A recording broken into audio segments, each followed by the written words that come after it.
coordinated planning, and much trial and error.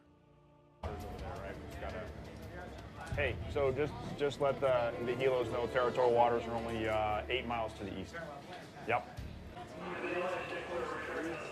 Okay. Come left, steer course 175I. Counting off to my rudder is left 2 degrees, coming in course 175. Very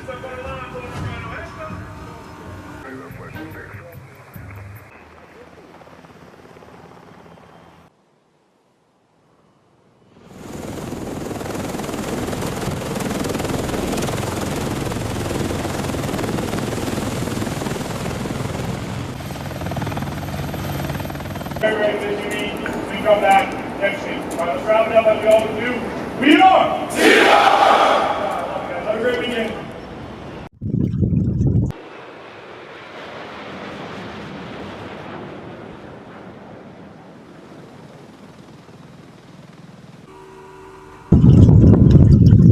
Hi, magandang araw sa inyong lahat.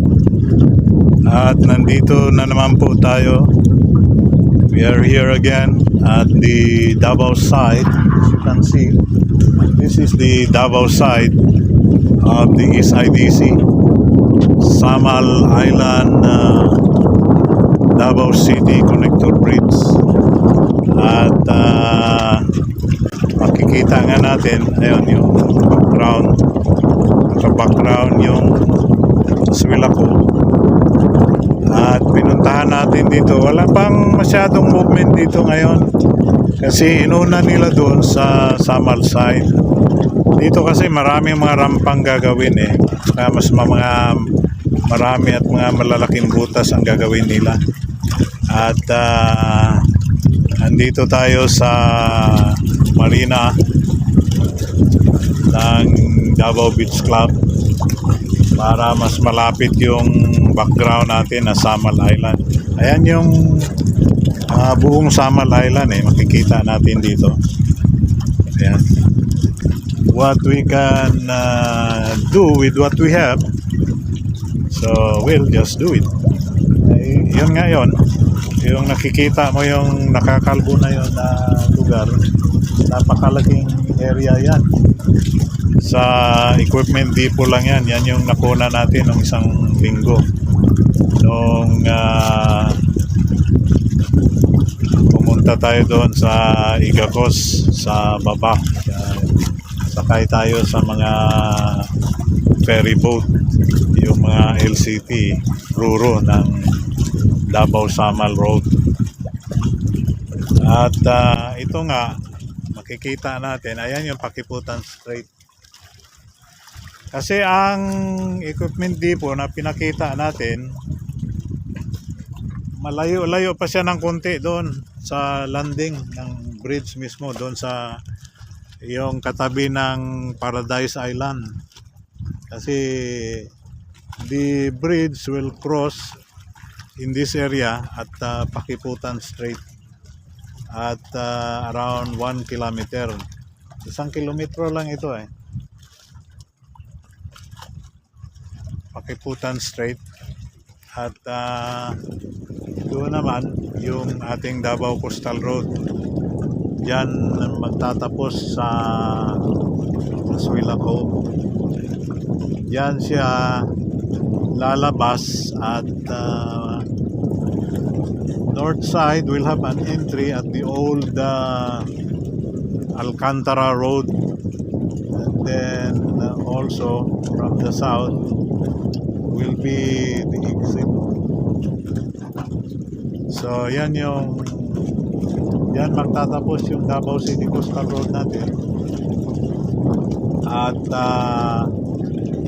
malapit lang din yung tulay, di ba? So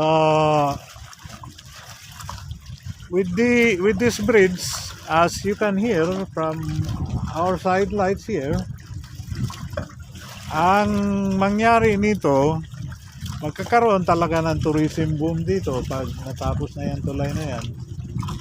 At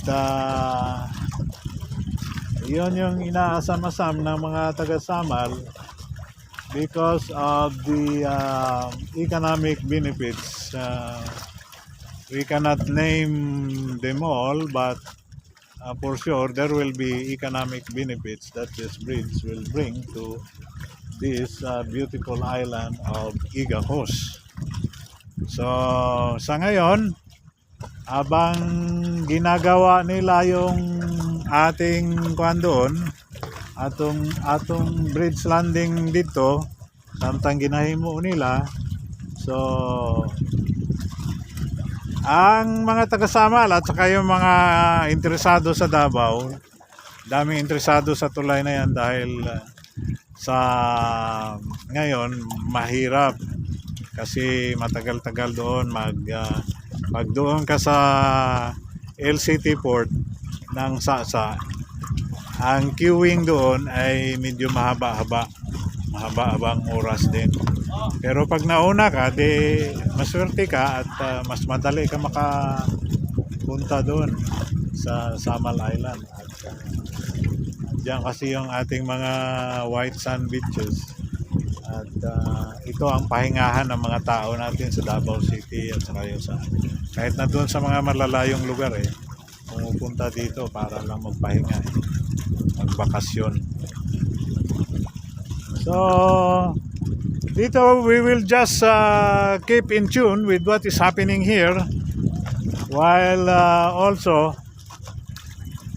pagbigyan din natin ng mga comments ng ating mga viewers kasi nga there are mounting concerns about the many implications of our construction and infrastructure in the Philippines, especially those that are being contracted by China. They know exactly where they are, and even more importantly, they know the whereabouts of both friend and foe.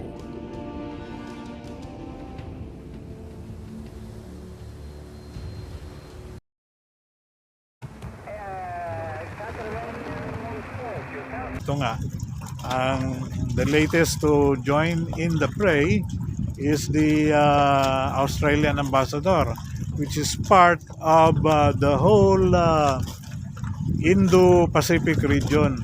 That is now the plus point of doon na yung mga malalaking barko ng mga Amerikano, yung USS Ronald Reagan, yung 7th Fleet nandun na.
Ito, pakinggan natin ito. And joining us on Hot Copy this morning, we have with us Australian Ambassador to the Philippines, Kay Keong Yu. Australia is one of the countries backing the Philippines following China's latest act of aggression. Good morning to you, Madam Ambassador. Good morning, Karen. Thank you so much for having me on your program this morning. All right. Just recently, Australia's also expressed concern over what you've called or described to be unsafe and intimidatory actions that China's committed against the Philippines. Can you expound on just how unsafe Australia believes China's actions are? Well, Karen, I think all those statements are already in the DFA and Philippine Coast Guard statements in quite a lot of detail. So I won't go into specifics of it, but just to say that the Australian government's position on the South China Sea has been consistent and very clear for many years now. And that is that the South China Sea is a very important international waterway for the whole international community. And this is why we want to see a South China Sea, including the West Philippine Sea, of course, which is a part of that, that is peaceful, that is actually respectful of international law, and that adheres to the international law. So any activities or maritime claims, for that matter, that goes against that law. And in this particular area, it is the United Nations Convention on Law of the Sea that provides us with that clear guidance about what activities are allowed and what claims can be made.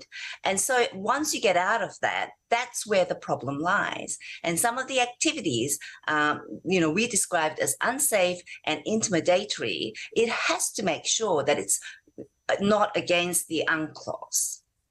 All right. But the problem is that China doesn't even respect the UN arbitral ruling. That's right. And that is a big problem. And this is why Australian government has said we do not accept claims that goes against the UNCLOS. And this is why Australia was one of the first countries to publicly show our support for the Philippines when 2016 arbitral award was delivered.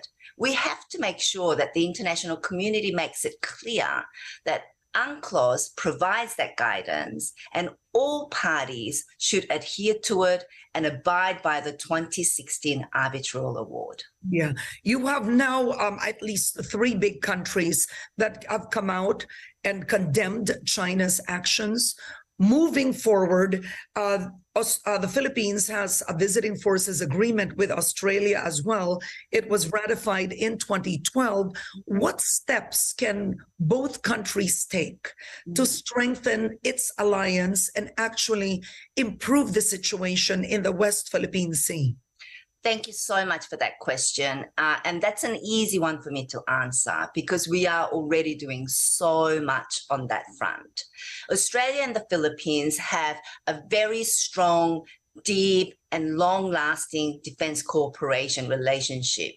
Under our Enhanced Defense Cooperation Program, we are actually already taking almost continuous, on regular basis, joint training exercises. In fact, even as we speak, we have 34 Australian military personnel in the Philippines doing joint training, joint exercises with the ADF personnel. That's how strong the relationship is. We also have a flagship Indo-Pacific endeavor, which really involves our warships and ships traveling through Southeast Asia. And they actually visited the Philippines last year, where during their visit, there were a number of joint exercises done. And one of my favorites is how they actually did refueling while on the water, while traveling with the Philippine Navy and the Australian Navy. And that was done successfully. And those things actually help with interoperability and help with really increasing the Philippines' capability as well.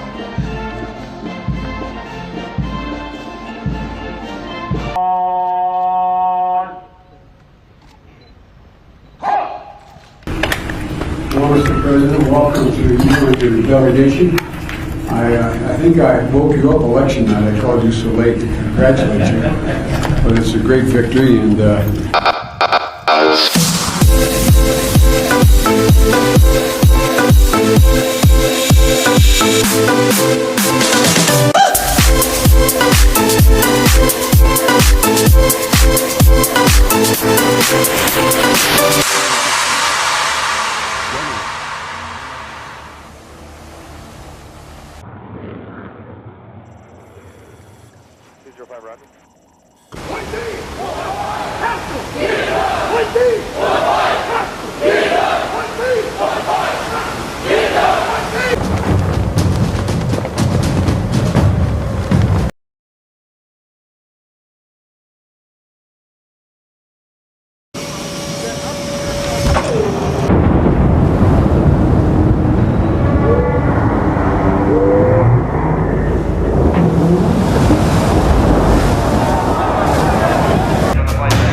Battle safety.